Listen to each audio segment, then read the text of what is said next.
నమస్తే అన్న అందరికీ నమస్కారం. కువైట్ స్థానిక మీడియా తెలిపిన వివరాల ప్రకారం ఇరాన్ మరోసారి తమపైన క్షిపణులు డ్రోన్లతో దాడి చేసినట్లు కువైట్ రక్షణ మంత్రిత్వ శాఖ ప్రకటించింది.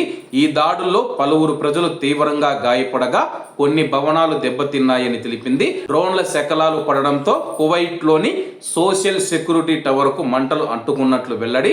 టవర్ లోని అనేక మంది ప్రజలు చిక్కుకున్నారు. రక్షణ చర్యలు చేపట్టినట్లు కువైట్ రక్షణ మంత్రిత్వ శాఖ తెలిపింది. ప్రస్తుతం ఆ యొక్క టవర్ లో పరిస్థితి ఎలా ఉందని చెప్పేసి స్థానిక మీడియా పేర్కొంది. కువైట్ సామాజిక భద్రతా సంస్థ public institute for social security ప్రధాన కార్యాలయంలో చెలరేగిన భారీ మంటలను అగ్నిమాపక శాఖ విజయవంతంగా అదుపులోకి తీసుకుని వచ్చింది. ఈ మేరకు కువైట్ ఫైర్ ఫోర్సు అధికారిక ప్రకటన విడుదల చేసింది.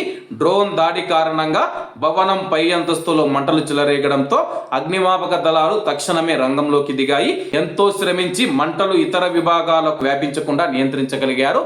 ఏది ఏమైనా సరే గాని ప్రస్తుతం కువైట్ లోని పెద్ద పెద్ద టవర్లు ఏవైతే ఉన్నాయో, పై అంతస్తులు ఏవైతే ఉన్నాయో, పెద్ద పెద్ద బిల్డింగులు ఏవైతే ఉన్నాయో, తదుపరి నోటీసు వచ్చేంత వరకు తమ యొక్క కార్యకలాపాలు నిలిపివేస్తూ ఉన్నట్టు ప్రకటించాయన్నమాట.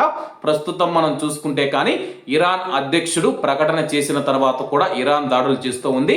అంటే ఇరాన్ అధ్యక్షుడు మాట ఇచ్చినా సరే కానీ ఇరాన్ అధ్యక్షుడి మాట కూడా వినకుండా ఇరాన్ యొక్క ఆర్మీ కావచ్చు, లేకపోతే కొంతమంది ఉన్నారన్నమాట, వాళ్ళైతే దాడులు చేస్తూ ఉన్నట్టు తెలుస్తూ ఉంది. ఎందుకంటే ఇరాన్ సుప్రీం లీడర్ చనిపోవడంతో ప్రతీకార దాడులని చెప్పేసి అంతర్జాతీయ మీడియా పేర్కొంటూ ఉంది. అలాగే ప్రస్తుతం ఈ యొక్క ఉద్రిక్త పరిస్థితులు ఆగిపోవాలని చెప్పి మనం అందరం కోరుకుందాము. కాబట్టి కువైట్లో ఉన్న మన భారతీయులు ముఖ్యంగా రాత్రి వేళల్లో ఎవరు బయటికి రాకండి. పగలుపూట వచ్చినా సరే కానీ రాత్రి వేళల్లో ఎవరు బయటికి రాకండి. ఎందుకంటే ముఖ్యంగా అర్ధరాత్రి 2 గంటల నుంచి తెల్లవారుజామున మధ్య ఇరాన్ దాడులు చేస్తూ ఉందని చెప్పేసి స్థానిక మీడియా పేర్కొంది. కాబట్టి అందరూ జాగ్రత్తగా ఉండాలని కోరుకుంటూ అందరూ బాగుండాలి, అందులో మనం ఉండాలి. అందరికీ నమస్తే అన్న, జై హింద్.